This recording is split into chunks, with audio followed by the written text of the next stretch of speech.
Oke, halo teman-teman, terima kasih sudah datang di channel saya. Kemarin itu saya bikin eh, video tentang cara klaim JHT terbaru. Itu yang upload video dan yang ditelepon sama video call. Nah, itu sebenarnya mungkin sudah berjalan buat teman-teman dan banyak saat ini yang bertanya di channel saya. Nah, supaya kalian teman-teman bisa lebih puas lagi dengan jawaban saya langsung konfirmasi sama langsung asli. Ini langsung dari petugas dari BPJS Kerjaan.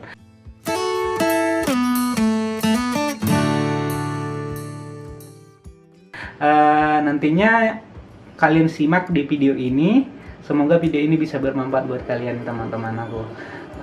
Jangan lupa like, komen, dan share video ini supaya teman-teman yang lain juga tahu. Nanti kalau misalnya kalian bertanya di luar dari topik yang sudah kita bicarakan ya, makanya saya minta teman-teman untuk mensimak videonya sampai selesai supaya nanti kalau sudah disimak pasti pertanyaannya pasti sudah terjawab semuanya.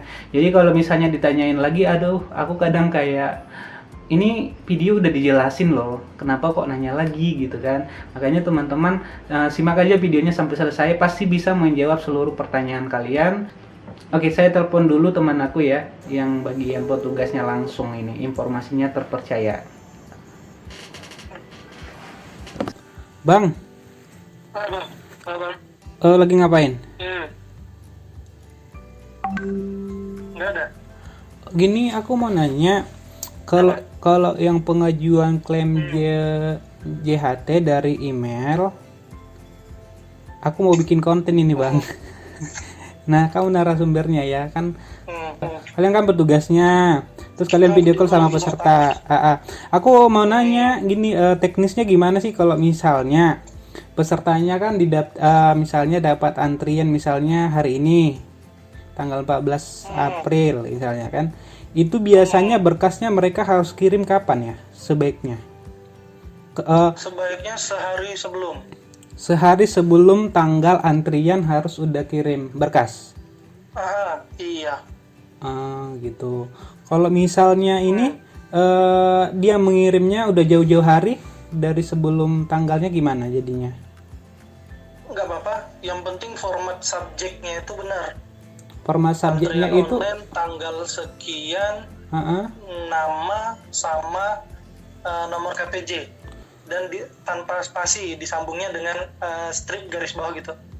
berarti harus benar subjeknya ya. Subjeknya tadi itu berarti harus benar. Antriannya Antrian online sekian, tanggal misalnya, dapat antriannya ya berarti ya.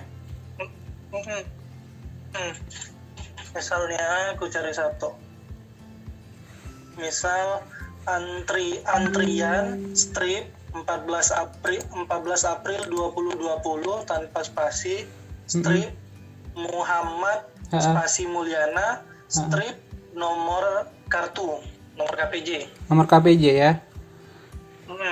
Kalau misalnya subjeknya nggak benar gimana bang jadinya? Kalau subjeknya nggak benar ya 50-50. Kalau misalnya ketemu sama petugasnya, alhamdulillah. Kalau nggak ketemu dianggap belum kirim email. Oh, sampai segitunya ya. Kalau sampai salah ya, cuman masalah subjek aja salah bisa sampai fatal ya. Benar. Misalnya dia udah kirim berkas nih 1 hari sebelum tanggalnya kan, subjeknya juga udah benar. Terus apalagi yang dilihat bang? Dokumennya ya. Dokumen, kelengkapan berkasnya. Mulai Kelengkap. dari kartu jaminan hari tuanya, KTP, buku tabungan, paklaring, foto selfie. Jangan lupa biasanya dikirim itu foto-foto KTP, bukan foto selfie. Terus yang diminta itu berarti foto selfie ya bang, bukan foto KTP yang 4x3 ya, bukan? Yang sudah dicetak, bukan. Berarti kan yang kirim itu. Yang foto yang diminta itu adalah foto yang terbaru harusnya ya. Selfie juga boleh kan? Terus bang, kalau misalnya salah satunya tidak lengkap, apa yang terjadi bang? Salah satunya tidak lengkap, kita hubungin di hari itu juga. Dihubungi di hari itu, kalau misalnya nggak tersambung, apa yang terjadi bang? Kalau tidak tersambung, nanti kita kirim email atau kirim WA. Biasanya kita kirim email, jadi emailnya harus selalu update. Aktif ya. Dikirim email, kekurangannya apa aja, kita minta melengkapi biasanya paling lambat besoknya. Oh, jam 2. Misalnya dilengkapi sampai paling lama besok. Misalnya nih, dia baru baca emailnya Bang, ternyata udah lewat, itu gimana? Kalau sudah lewat dari jadwal yang ditentukan, contoh nih, hari ini antriannya, di telepon tidak nyambung, di WA tidak balas, dikirim email, dikasih waktu melengkapi sampai dengan besok, paling lambat jam 2. Biasanya di bawah email itu ada klausulnya, jika melewati batas waktu yang ditentukan, mohon maaf, silakan untuk mengajukan antrian online kembali. Dokumennya ditolak. Oh, dokumennya dianggap ditolak ya, padahal sepele ya? Karena nggak bisa dihubungin. Itu banyak nggak sih yang kayak gitu Bang? Banyak banget, hampir setengah dari semua antrian. Hampir setengah dari semua antrian. Padahal itu masalah-masalah sepele ya Bang ya? Kalau misalnya nih dokumennya udah lengkap ya, udah lengkap semua, udah sesuai dengan pengajuan. Kalau misalnya dokumennya lengkap ya, maksudnya lengkap, tapi tidak terbaca gimana? Misalnya dia blur atau tidak terbaca dokumennya yang dikirim. Tadi yang kayak tadi kita hubungin, biasanya tetap kita tetap disuruh di email ulang, terus tapi sampai besok terakhir gitu ya.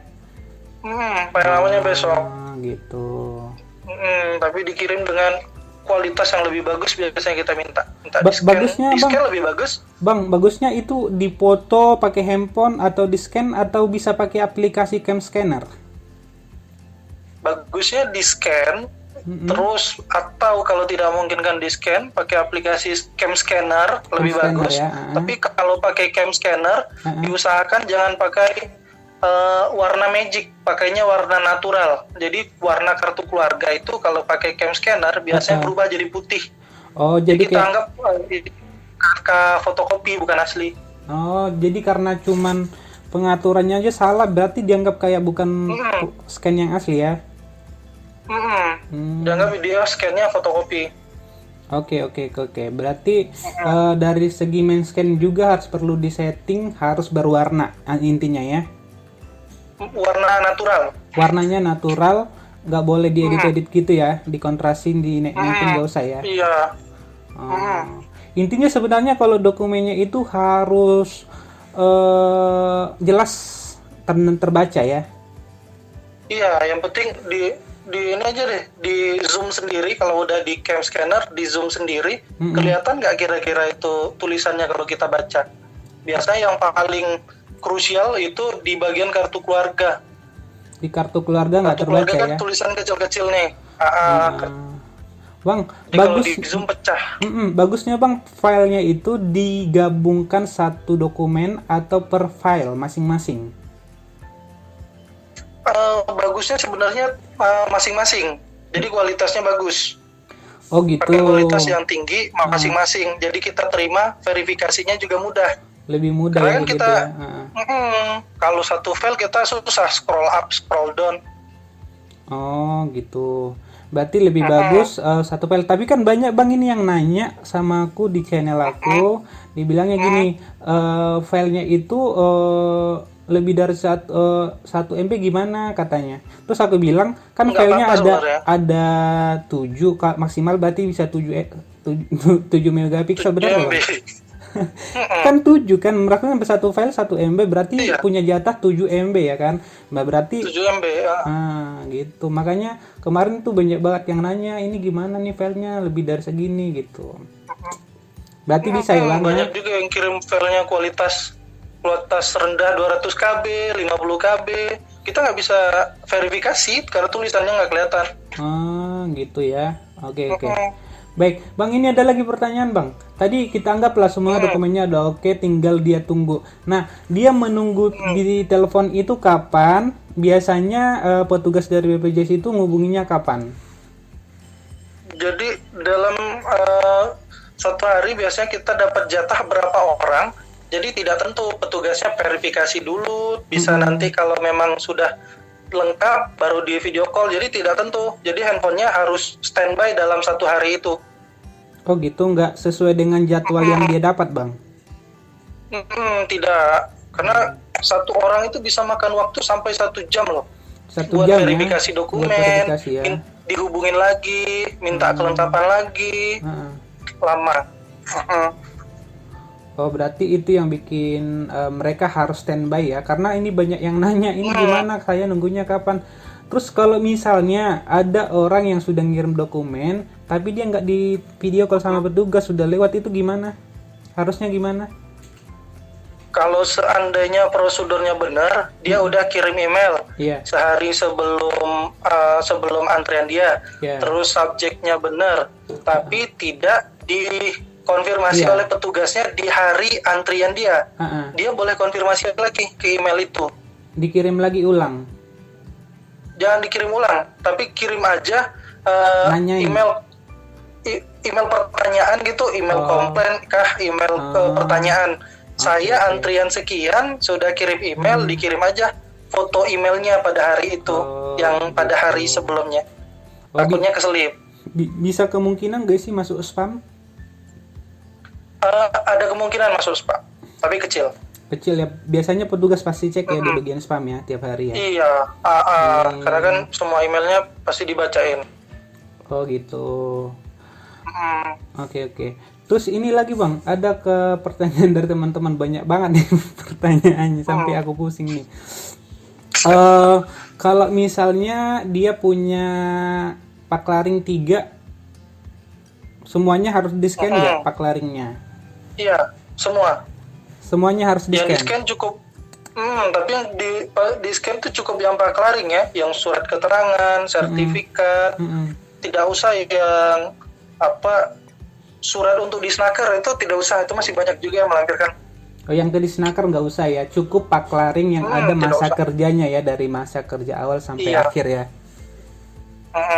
Oh gitu. Pastikan juga tanda tangan sama stempelnya harus ada. Tadi saya dapat juga yang tidak ada stempel. Oh tidak ada stempel.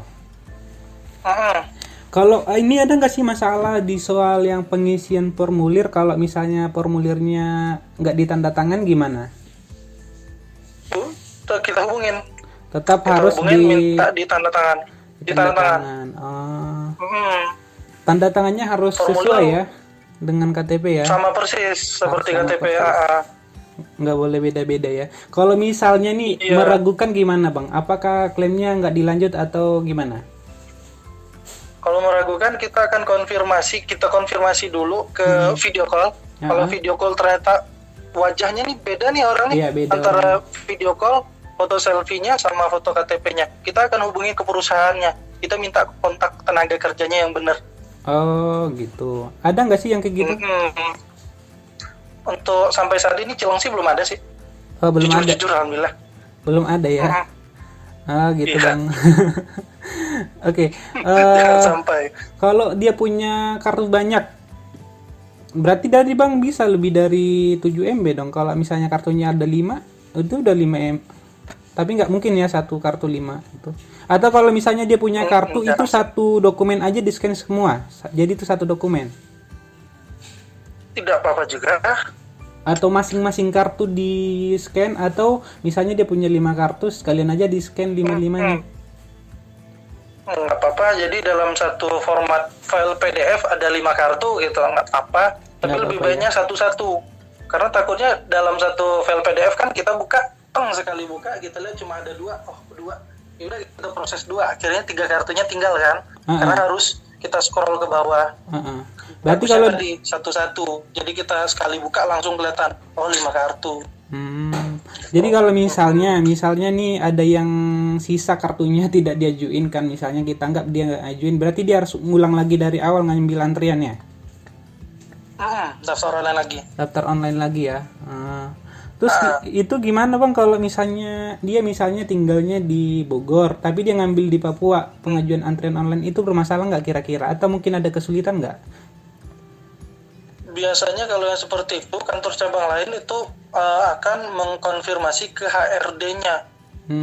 Tapi berarti ada kemungkinan klaimnya jadi lebih lama karena mereka harus konfirmasi dulu ya, karena kan mungkin biasanya Karena kan jatuhnya kita klaimnya ke luar wilayah, jadi mereka harus punya sumber lain untuk memastikan bahwa data yang masuk ke mereka itu benar data milik tenaga kerja yang mengajukan. Sarannya sih lebih baik mengajukannya di sekitar domisili. Kalau Jawa Tengah ya sudah sekitar Jawa Tengah, Jawa aja. Barat sekitar Jawa Barat. Jangan sampai lintas provinsi ya. Masalah susah. Iya, kalau sudah lintas provinsi dia akan bermasalah. Kalau bermasalah akan susah. Dan susah ya.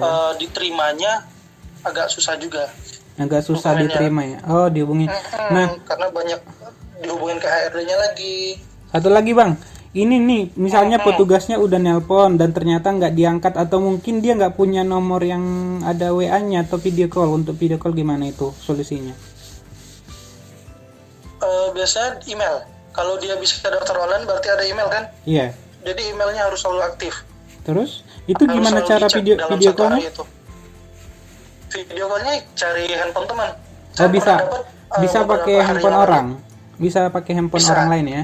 Yang penting nanti pada saat video call itu terhubung ya berarti ya. Iya.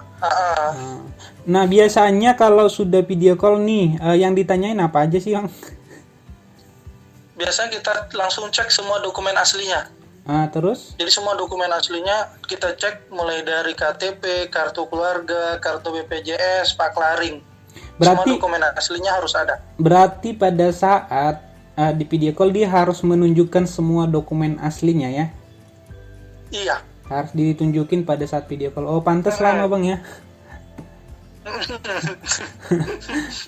Iya ya. Itu gimana caranya memastikan itu asli atau enggak? Kita pasti punya feeling. Kita kan juga sudah banyak itu dokumen-dokumen yang sudah biasa kita terima. Jadi kita sudah tahu yang asli mana, palsu mana. Sekali lewat kita juga sudah bisa memverifikasi. Kalau misalnya ketahuan itu dokumen palsu gimana? Apa yang terjadi sama orangnya? Kalau ketahuan itu dokumen palsu, kita tidak akan proses, kemudian namanya dan foto wajahnya, foto KTP-nya akan kita sebar ke seluruh kantor BPJS Ketenagakerjaan di seluruh Indonesia. Di blacklist langsung ya? Tidak bisa ya? klaim lagi. Berarti jangan macam-macam, jangan coba-coba ya? Pakai cara yang benar ya, berarti ya? Oke. Itu kayaknya pertanyaan tadi yang ditanyain berarti seputar yang di pas video call yang ditanyain tentang seputar dokumen aja atau mungkin ada pertanyaan lain yang paling itu doang? Dokumen paling itu aja, dokumen asli, semua dokumen asli harus ada, terus nama ibu kandungnya harus tahu, kemudian nanti pose, dia harus pose dengan memegang KTP dan kartu BPJS-nya. Jadi dipastikan sinyalnya bagus, tempatnya juga terang, jangan gelap. Oke ya, berarti satu di sini nih. Aku kan kemarin banyak yang nanya, ini gimana saya nunggu dipanggil video call-nya, saya kan nggak dikasih tahu atau jam berapa.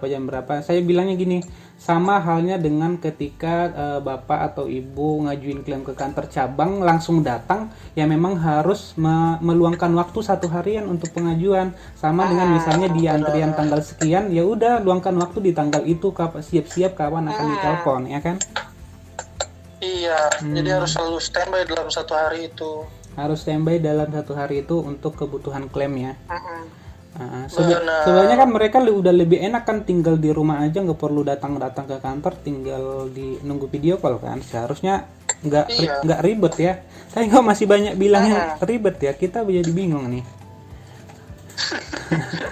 Padahal demi keamanan dan kenyamanan bersama. Iya betul, kalau misalnya kita kerjanya aman, mereka juga pengajuan klaim aman, berarti kan itu lebih bagus kan untuk kedua belah pihak ya.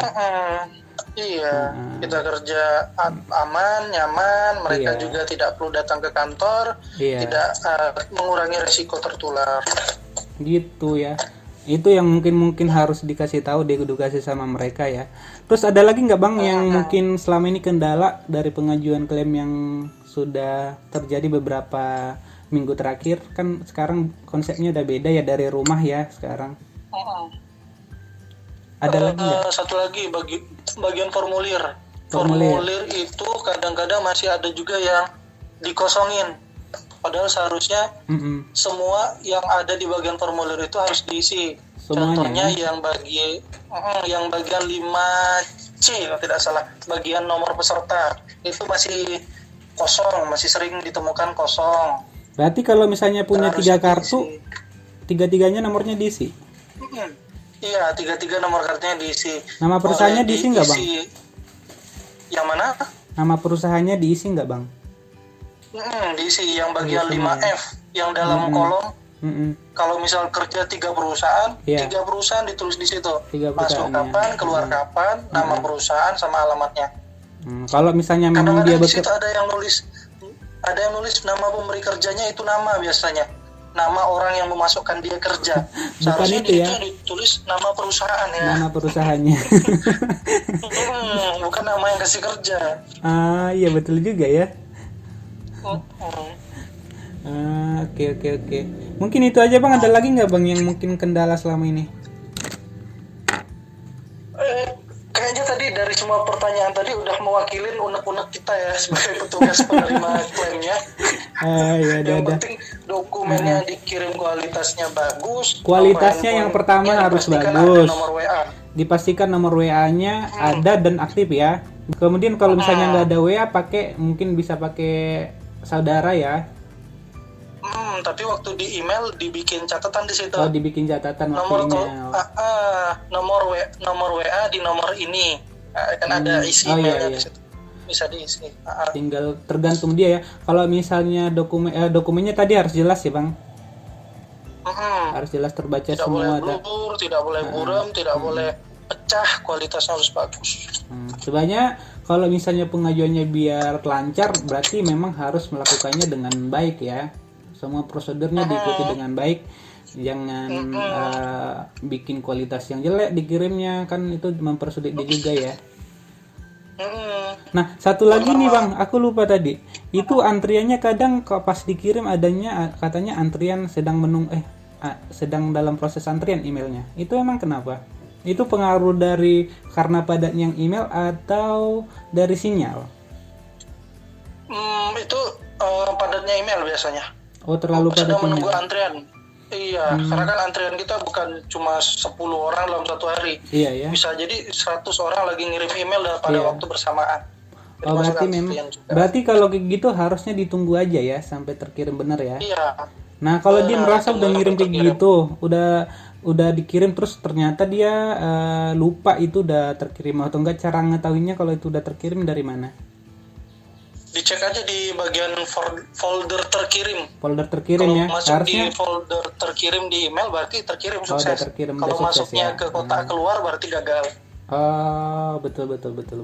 Kayaknya udah mewakili semua pertanyaan netizen ya, Bang. Terima kasih, Bang, buat informasinya ya. Oke, Bang. Oke, sukses terus ya, semangat buat tugasnya bekerja dari rumah. Oke, thank you, Bang. Oke, Bang, sukses ya, Bang. Yuk. Nah, jadi gengs, tadi itu saya sudah bertanya sama teman saya. Kebetulan dia adalah petugas yang akan menghubungi teman-teman yang pengajuan klaim langsung sama informasi terpercaya dari orangnya langsung, dari orang BPJS Ketenagakerjaan. Jadi itu beberapa pertanyaan yang tadi mungkin mewakili seluruh pertanyaan teman-teman yang selama ini bertanya di channel saya. Itu sudah terjawab semuanya. Kalian misalnya kalau pengen bertanya lagi, mungkin kalian lebih baik putar videonya aja, karena itu sudah menjawab seluruh pertanyaan teman-teman semua. Oke, begitu ya.